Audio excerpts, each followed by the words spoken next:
Hey everyone, OutcastWriter here, coming with you with my third day of experiences with Fire Emblem Echoes Shadows of Valentia. First thing I want to start with is the battle music. I'm loving it, but at this point, it's the same battle music, starting to get a little bit tiring, a little bit annoying. I know that they remastered the soundtrack from the original. They updated it. I'm starting to wonder if that's all they did and if they didn't add any new tracks. Um, because I think it's starting to show that, yeah, lack of song variety, which is something I don't really ever remember in Awakening.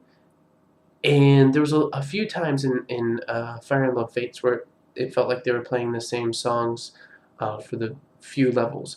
But it never got too bad for me because it was still a short amount of period. It's like every time they fight, it's the same music. Every time you attack, it's the same music. Every time they attack you, it's the same music. Now, fortunately, there's still a lot of game to go, so I do expect a change. But right now, yeah, starting to grate on me just a little bit. Nothing too bad.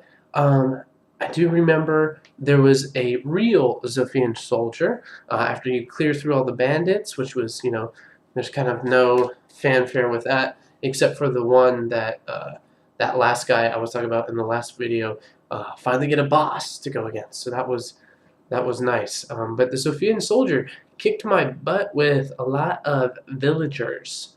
Um, I know I'm thinking that probably want to upgrade those as soon as I can, but being a Fire Emblem veteran, I like to squeeze those stats, so I want to see if I can get them to level 20 before I have to upgrade them, but we're just going to have to see how far I can go with that. Um, and it was because this Sophian soldier kicked my butt some that I had my first unit get knocked out. And I think I mentioned this before, but if I didn't, I apologize. I am playing on casual mode. Yes, I'm a freaking cash.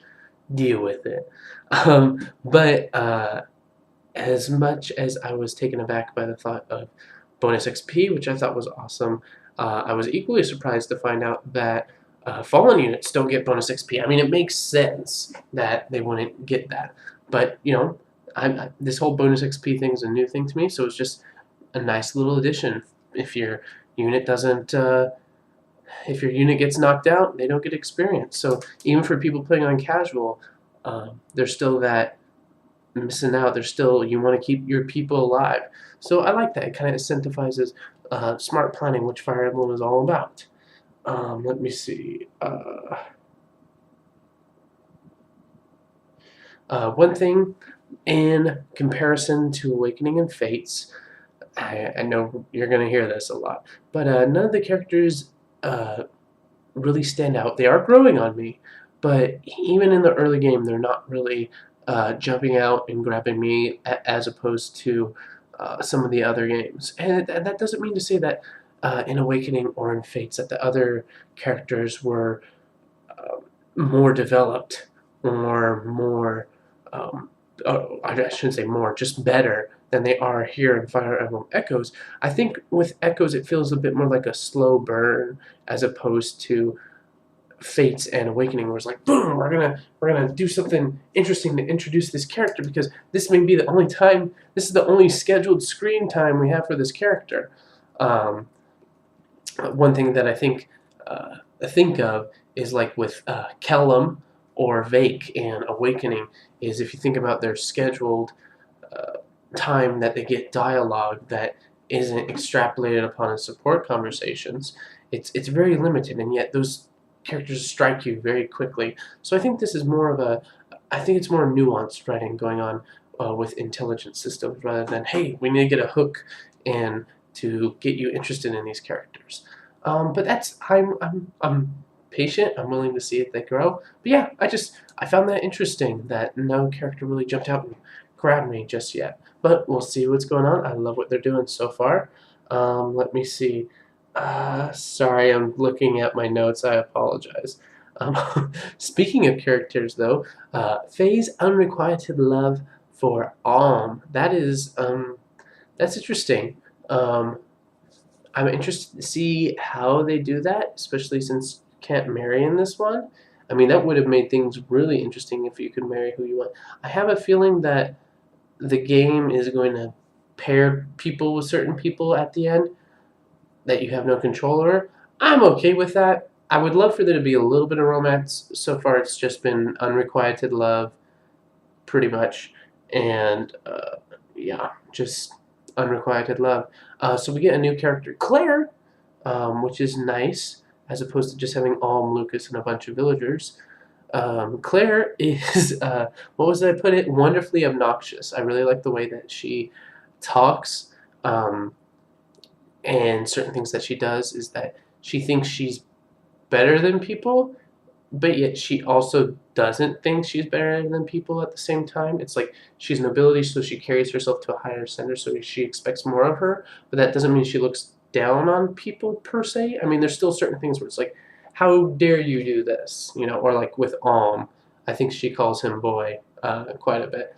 But she's an interesting character. I'm very interested to see where they will go with her. And then let me see. And with Ferdinand, Oriel Jerkface, but also with Claire, you know, we're getting introduced to a lot of these noble characters. And there's an interesting dialogue going on right now about class, you know, between the nobility and the non-nobility, which was a huge thing back in medieval times, but it's still applicable today with class. And I'm really interested to see where they will go with this. I think there's something Fire Emblem has to say on this. I don't expect anything too deep or too profound. I could be wrong, of course, but I like the commentary. I want to see where it's go. Keep on going. Let me see. Talking about with Claire is that she's a good heart, even though she's naive, ditzy, and sometimes a bit unaware of the feelings of others, which comes from her naivety. But yeah, I really like the development of Claire. She definitely got my attention.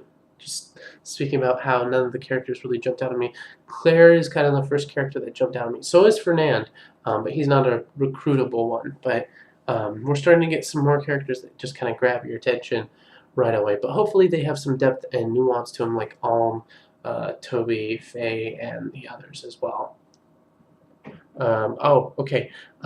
Gray and Tobin support conversations. I'm still not quite over the whole fact that you can only have support conversations on the battlefield. Not liking that, but I'm finding those conversations humorous. I'm really enjoying that. And okay, obviously this is foreshadowing for something, but making Alm the leader of the Deliverance, Clive decides to go and do that. It's like there has to be something else going on because it feels very abrupt. It doesn't feel like a natural flow with the story. I do remember reading on Run Review